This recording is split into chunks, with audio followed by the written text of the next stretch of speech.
Anything that penetrates the brick veneer has to be flashed. Anything that would impede the flow of water in that airspace all the way to the base of the wall and out. Anything that crosses that airspace has to be flashed. Thus, notice a nice drawing here showing you how a window should be flashed at the head as well as at the sill. What I would like you to notice as far as the sill is concerned is that 15-degree slope, or about 3/4 of an inch. It's very important. You'd be surprised how much water hits a window and cascades down its face and onto that windowsill. And if it's practically level, and obviously if it were leaning back toward the house, listing that way, that would be a problem. So slope on that windowsill is very important. I'd like you to notice how this process goes together from the base flashing all the way to the top of the window. With this slide that you're looking at the base you have a recessed brick ledge, and the first thing you'd do as a mason is come and put on your base flashing. Then your paper would start up the wall. And as the paper is applied, each layer would lap about 2 inches according to code over the one under it so that it shingles and the water can run to the base and exit the wall. The rough openings, once they're crossed with the paper, you just cut the paper in the center of the opening and kind of fold it in, tuck it into the opening. A little added protection there, and then the paper continues on up to the top. One thing I should mention is as you cut that top piece and fold it in on the sides, that's fine, but at the very top of the window it should not fold in. You could direct water into the opening if you weren't careful, if there were a small hole in the house wrap or paper above that window. So notice here how it's folded up. Then all the mason has to do, after adding the wall ties, of course, the proper amount of ties, is to begin laying the brick. Obviously he'd stop at sill height, put in a piece of flashing there, and notice how it extends past the window a bit on each side, and there's even a small dam turned up in the head joints on each side of that opening, and then the sill is placed. Now the brickwork can be carried up to the next benchmark, if you will, the top of the window. Then an angle iron or lintel can be placed across the top, bearing at least 4 inches, keep in mind, according to code, on each side of that opening. A piece of flashing then can be placed there. And again, please notice it extends 8 to 10 inches or a foot or so past that opening.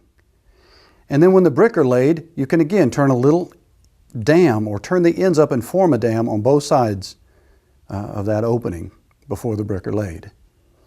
Then that piece of paper can be folded down or shingle over the top of that leading edge of the flashing, and the rest of the brick can be laid. It's a small example, just one window, but what it shows you is what could take place on the side of a much larger building.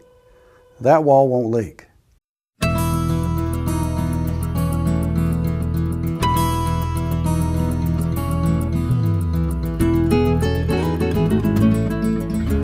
It seems as though one of the areas in a building that leaks the most often is the window head.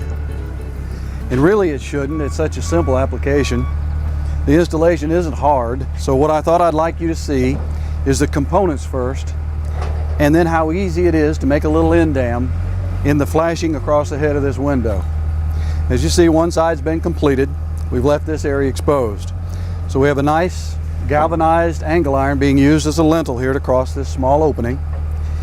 It has about a 4-inch bearing, the masonry underneath, which satisfies the code, minimum 4-inch bearing.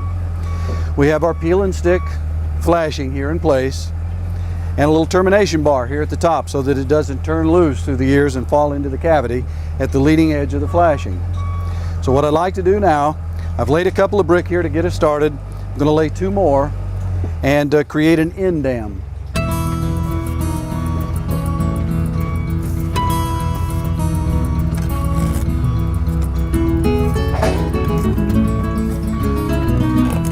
We do have a rope wick here I might draw your attention to as a weeping device at the head of the window.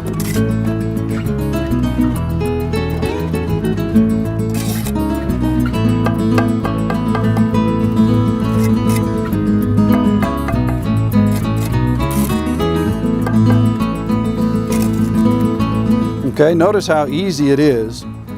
And I should also point out that the piece of flashing has been allowed not to terminate here close by the window, so somehow the water could get over and then run down the jamb. But we've allowed the piece of flashing to extend about 8 inches past the face of the window.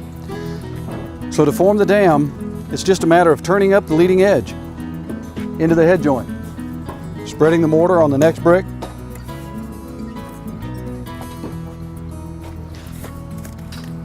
nice full head joint. Notice how the flashing's in the head joint. Now what we've done is successfully dam up any water that might get behind this wall. It can't run past this area unless it gets 3 or 4 inches deep, and it's not going to do that. So what we've done effectively is dam up both sides of the flashing at the window head, and we're making the rope wicks do their job in getting any moisture that might get in here at the window head out. Believe me, without this piece of flashing, I'll get a call, because this is where it seems to leak most often. One other thing too, I'd like you to notice that above this window, the flashing that we referred to in our flashing section is a thin sheet of copper impregnated in asphalt. That was just tucked above the bond beam that crosses that window right into the wall. And as it hangs out here, once the brick are laid and the angle iron or lintel is placed across that opening, it'll be placed through the wall with a couple of weep holes above it. So again, a very nice way to keep water out of the head of the window.